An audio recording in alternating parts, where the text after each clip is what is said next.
The story of Malaya is focused on the editorial, and rightly so. Beyond the story of the editorial department are beautiful beignets of a community of supporters. And I would like to say that it's because of this network that Malaya was able to come up. The reporters were very, very efficient and effective. I think born out of the desire really to help the country and to seek and live the truth and share a vision. That was the battle cry of Joe Burgos. Inadapt din nila wholeheartedly.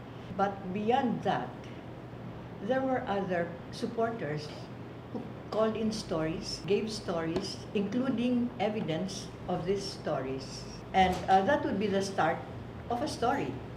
Because, syempre, ang rule naman sa Malaya is verify, verified, and verified.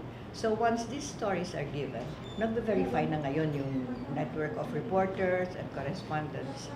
And the sources were unconventional, like judges would call in stories and tell Joe, "Oy Joe, alam mo ba na nag-file si ganito, ng ganyan, na may case palang ganito against this government official." So Joe would pick it up. He never ignored the tip. After verifying, that's where the exposés would come from. Merong mga call-in stories from not correspondents nor reporters, but newspaper dealers. At the start, we Forum Malaya were not really sold in the streets kasi nga takot yung mga tao, or once na ibaba namin sa isang dealer, kasunod namin yung magko-confiscate na naka-uniform. So we appealed to the public for dealers and for newsboys and all. At ang dami nag-respond. In Mindanao, meron kami dealer na doctor. In Bacolod, we had a dealer who owned a cockpit, a businessman. In Cebu, we had the owner of a hospital who became a dealer. In Vigan, there were also other politicians who became dealers. And all of these people cared enough not only to sell the newspaper, but to call in stories. So, maraming story, unconventional nga eh. Yun ang sinasabi ko na meron talagang community of supporters. Kaya ang Malaya nangyari. So, no one person can claim monopoly of courage or intelligence or knowledge. Kaya all these things put together with the grace of God, yun ang nagbuo ng Malaya. I was not very active in the editorial room because my role was to look for money so that we could sustain Malaya. Of course, there was my father-in-law, the senior, Joe Burgos Sr., who was always supporting us. But yun yung role ko, general manager, siguraduhin mong nakakabayad ng dyaryo, makakabili ng papel. We're able to maintain a certain balance between absolute poverty among the reporters and kasi wala talagang masyadong, hindi malaki yung pay nila. Ang sabi nga nila, sinusukat ko daw per column centimeter at babayaran per column centimeter yung article. That's true. But no one left. The truth is that Malaya did not come out only in January of 1983. Several, I think 2 years before that, I'm not very sure about the dates, but long before Forum was closed, Joe already had the foresight to start another newspaper kasi, you know, in the bedroom, ang pag-uusapan namin, dyaryo pa rin. We were together in the office rooms namin. He would always say, baka isara na nila ang dyaryo, kailangan may backup tayo. And he thought of starting this newspaper, Malaya, in Tagalog. Kasi meron din need talaga ng Tagalog so that we would have, the other readers would be able to appreciate the stories in We Forum. Kaya nakakuha kami ng permit to come out with Malaya. And when we were raided, when We Forum was raided, ang nakasite lang doon, yung We Forum. After the raid, it was illegal to publish We Forum. Nakapag-publish, republish ulit kami 2 years after when the Supreme Court declared the raid illegal. In fact, that raid is the source of a law in the Philippines, what they call the fruit of the poison tree. According to bar students, palagi daw tinatanong yan sa bar na We Forum is the example of that fruit of the poison tree. Anything that is confiscated due to an illegal warrant cannot be admitted in court. That's why We Forum is always cited when we cite evidence collected from illegal searches. Na-publish yung Malaya after. The raid was in December 7 of 1982. And in January of, still within, just before Christmas of 1982, Joe called for a meeting among the personnel in circulation and production. And we were in a room, vacant room, walang upuan, walang lamesa, we were all seated sa sahig. We have pictures of that. And he was telling those who were there, ilalabas natin ulit ang Malaya. And ayaw ng mga lawyers kasi sabi nila, wrong kind of courage daw, foolhardy daw na maglabas kasi baka arrestuhin ako. Pero ilalabas ko ulit ang Malaya at walang impediment because it was not cited during the reign of the forum. Ngayon, I will give you your letters of recommendation you can transfer to other newspapers. Kung gusto niyo lumipat, you're free to go and understand because your families. So, tinanong niya isa-isa, sino nangangailangan ng letter of recommendation? No one, I think we were 10, all in 10 doon na, nandoon, production people, circulation people. Believe it or not, walang umalis. Sabi nila, we're in this together. Kaya natin to, Joe, go tayo, go. So, yun yung umpisa talaga ng Malaya. So, the planning started. We started borrowing money. We bought some articles. Of course, my father-in-law helped a lot. January, lumabas na yung unang ng Malaya. Pero matagal na yun, proseso. The stories of the reporters, of Joel, Desiree, and all, will supplement that and enrich that. Kasi hindi ko na masyadong alam kung anong nangyayari sa loob ng editorial room because my role was to look for money to be able to convince the printers that we will be able to pay them. Kasi wala kaming credit line. Even the newspapers, hindi kami makabili ng papel. Sabihin namin, ganito lang ang number of copies na i-print nyo kasi kulang yung papel. I would literally bring bayong of money collected from the newsboys to pay the suppliers of newsprint. So that was my role in Malaya. It was not that easy kasi kulang na ng tao. And one of our greatest fear was to involve people and get them arrested and jailed. So, syempre responsible ka sa mga tao. The whole family was involved. So, we helped sa production, the whole family. That means my children, Pichi, Sunny, Jay, Jonas, and my youngest son then was almost 7 years old. Nagtitiklop kami sa ng dyaryo kasi kailangan sa pag-print, mano-mano yun eh. Kami mismo nagtitiklop. Ako expert pa rin. I would throw the newspaper over my shoulder and count several thousands, tapos tatali. We all had to do that kasi wala namang gagawa. Early morning, after counting, Joe, with my eldest son, would go out to the streets, to go to Quiapo, go to Luneta, and yung may lakas ng loob na tanggapin yung dyaryo, kukunin sa amin, tapos ilalagay nila sa ilalim ng mga ibang dyaryo. Kasi kung hindi, kukunin nyo ng mga susunod ng mga pulis, confiscate. And pag may nagtanong, meron ka bang Malaya? Saka lang nila ilalabas yun. There was one particular lady, ang pangalan niya Aling Suling. Her place was in Luneta. Yung kanto nun bago kaliwa from TM Calao, nandoon siya.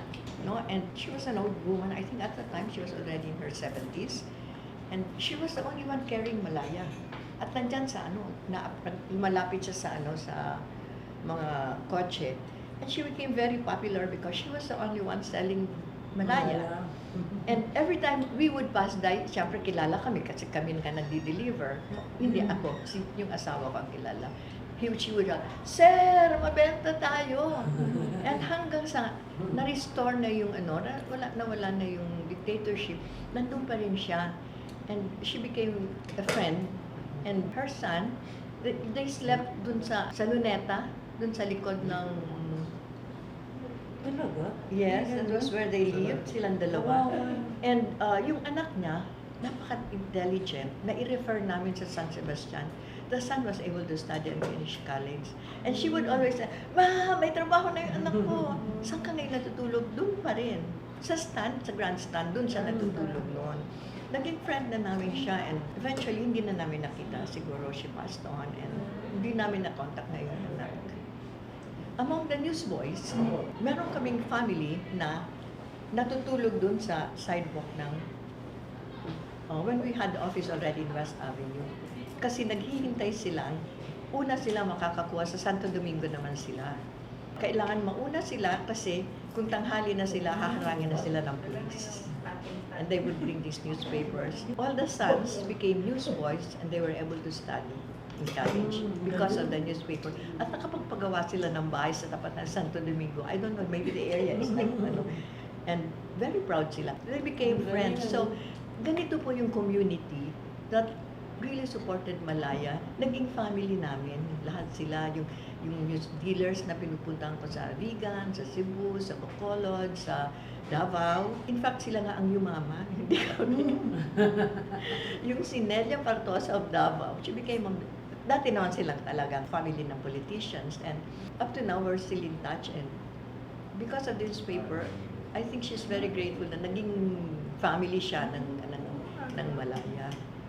They all help, not only in terms of selling the newspaper, but contributing stories to the newspaper. Yun yung uniqueness. Merong isang waiter, masarap ng pansit kanto nila, na na-perfect ni Jonas noon. Nakakapagluto na siya ng pansit noon. We would eat there, and very often, a waiter would approach us, "Sir, di ba kayo publisher ng Malaya?" "Opo." Gano'n siya, tapos alis na, at siya na magsaserve sa amin. Then, after the rain, lapit ulit siya, "Sir,"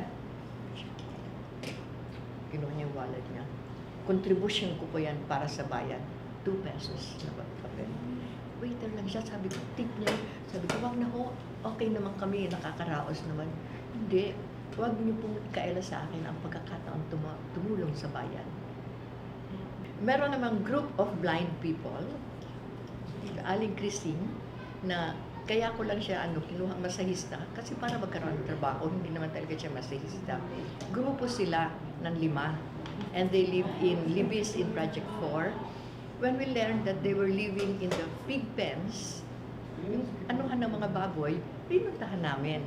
Then we said, sa Christmas, i-party natin sila. So it started a tradition of the family. So the Burgos family, every Christmas, would go there to give gifts to whoever lived there. Kasi nakakaawa yung tsura nila doon. And they became our friends. Once, nung pinablish nga namin Hirap ang Malaya, kasi kare-raid lang, wala kaming mga gamit, sinira yung mga raiders, did not only take the newspapers, they also destroyed our bond papers, our envelopes, they broke the chairs and all that. Hindi mo na mapakinabangan. Doon talaga sumama yung loob ko. Sabi ko, hindi na lang sana kinuha para pakinabangan. Kailangan sirain pa yung lamesa. Anyway, so si John naman lahat pinapublish. Sabi niya, hirap kami dahil wala kaming mga supplies. This group of blind people, one day came, may dala sila, tig-4 na big brown envelopes. Very proud sila. "Ma'am, may donation po kami sa inyo." "Ano yun?" "Doon po kami nagtatrabaho sa naggagawa ng envelope. Sila pala ang taglagay ng paste. Pero blind sila. Lahat sila unsighted. Ito po donation namin." Can you imagine blind people donating to sighted people? Yung fruit ng kanilang labor. Sana yun, kita na nila yun eh. Tiga-4 sila, 4 sila. And we accepted this. Parang mas sa akin, mas significant yung mga ganong tulong ng mga those who have nothing and yet give out of their nothingness. I think that's more significant. There was a lady, her name was Miss Aguinaldo. Every salary, every 15th and 30th, pupunta siya sa Malaya. Kung hindi man pandesal, biscuits ang dala niya. Madalas mandesal at saka sardinas kasi yun ang gusto-gusto ng mga reporters. Parang nasanay sila. Yung sardinas, ilalagay namin sa bowl, dudurugin yon. Bawal kumuha, kailangan sasawsaw ka lang, dudut-dut mo lang yung pandesal. Kasi rin naalala mo yun. Nakakain ako noon. Nakakain ka noon. Ganun pa merienda namin. Masarap na sardinas. This Miss Aguinaldo would always come every 15th and 30th. And she was dressed up and napakaganda niya tignan, naka-high heels, alam mo yung skirt na medyo balloon. And I would always welcome her. "Uy, salamat po ma'am, talagang gusto ito ng reporters." Much later, years after, I met somebody who was a neighbor of Miss Aguinaldo. This somebody told me, "Alam niyo po, kilala kayo ng aming kapitbahay kasi pumupunta siya dito." "Ano pong pangalan niya?" So she said the name, pero Aguinaldo nga yung apelyido. Pero wala na po siya namatay na siya. Oo, sabi ko. Alam niyo po bang siya, retired teacher, tuwing kukunin niya ang pension niya, part of her pension, she would buy snacks for Malaya people.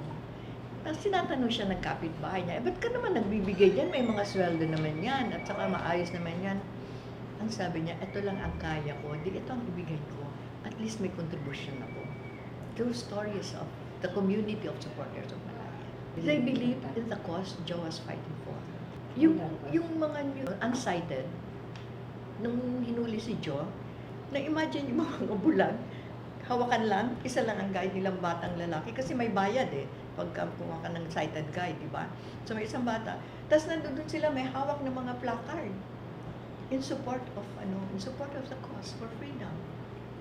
Mga puro kasi mga puso ng mga yun Pag nakakita din sila ng kapwa purong puso, siyempre magtutulungan. And I think the Lord, everything is ordained because it's ordained. And He who ordains all is the one who, there are no accidents nor coincidences. It's because it's ordained. Nangyayari because it was allowed to happen. And I think He allowed this to happen because there were so many people pure of heart. Yung mga reporters na hindi nagtatanong kung magkano ang sweldo. Yung mga correspondents na hindi naman nagre-reklamo pag hindi ko mapa-advance kasi dahil walang pera. I think the grace was there because noong unang nagmahal yung mga tao. At sinuklian lang ng pagpapalita naman ng Diyos na pinapangyari na naging successful din up to a certain point ang Malaya kasi syempre hindi naman Malaya lang ang may monopoly of courage. Ang dami-daming tumulong noon so that democracy would be restored. I think my grace is that my husband was the one there. So hindi ko makita. So malaking grasya yun kasi this I can share not only with my children and grandchildren and others na baka ngayon panahon na para ilabas yung courage na panahon para para never again. Ayun.